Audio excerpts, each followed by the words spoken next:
Good morning and welcome to the Royal Road recap for Rising Stars, week beginning 1st of February.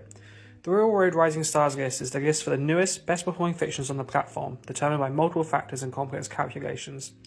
This ranking rotates often, and staying for more than a week is hard. Most fictions will rotate out of the top 7 by the end of their first week, though a few might hang on for a second. We'll be going through the top 7 Rising Stars as found on the front page of Royal Road. Small disclaimer, I am capturing this at the time that I view the front page. By the time you get there or this video gets uploaded, that may have changed. Coming in at number 7 is The Second Life Lord by Matt. An interesting spin on an Isekai Lord, where the main character gets to come back to Earth before the apocalypse and make preparations in advance, which is fun. We love a competent Lord. I'd be remiss to note that this is an AI-assisted content and the author is open about that, which I think makes it better. You can kind of tell sometimes, but it's still a good story.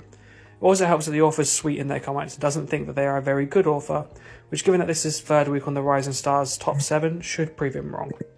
At number 6 is Legionnaire by Dr. Peak, a first novel by Dr. Peak that follows Cassius Null as a new recruit in the Legion as he goes from problem to problem.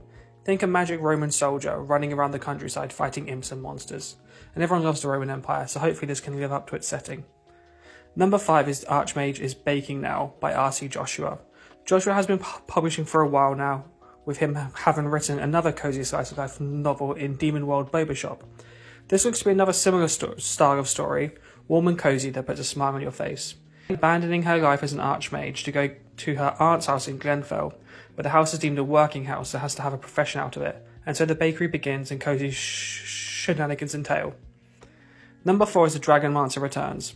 An OPMC is trapped in a dungeon by his party member, eventually escaping after creating a dragon and getting his skill to level 100, only to find out almost 100 years has passed on the outside. Bronze medal goes to Isekai as the Lord of the Manor by Kusunares, the author of London as a Lord. This is a similar settlement management story to his previous title. William is isekai'd by a truck coon into the body of a noble's son, who should have died due to an illness, and now it's time to start building up using his previous information. Given that Kusunares has already been writing a successful story in a very similar vein, the MC in this is also from London, I'm sure that they will put together a successful story. The runner-up today is I'm a BS Speedster by Unproper Madman. This was sitting at first all week, and briefly held a spot on the popular This Week chart as well, and was in Rising Stars charts last week as well, so I'm surprised that this got pipped to the top spot this morning. The story follows a boy who is absolutely not a child named Dennis, who is facing the apocalypse of Earth.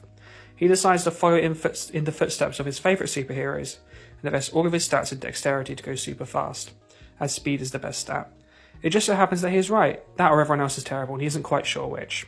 A light-hearted end-of-the-world story, it appears to be doing well for Unproper Madman's first story. And finally, this week's chart topper is Planar Lord Destruction by Wizardly Dude. This story follows Leo, who wishes to become a cartographer, a dimensional explorer of sorts, just like his parents are. He's been planning this for years and was about to set off when his plane is attacked and his father is killed. In his dying breath, his father explains a world-ending conspiracy to destroy all the planes that they were about to uncover to the world. Leo therefore has to travel on and fight his way to greater strengths to get revenge on the Dimensional Lords and unveil their plot to the universe. Wizardly Dude already writes the wildly popular Eternal Assassin and Explorers of Edragon, so we expect great things from this story as well.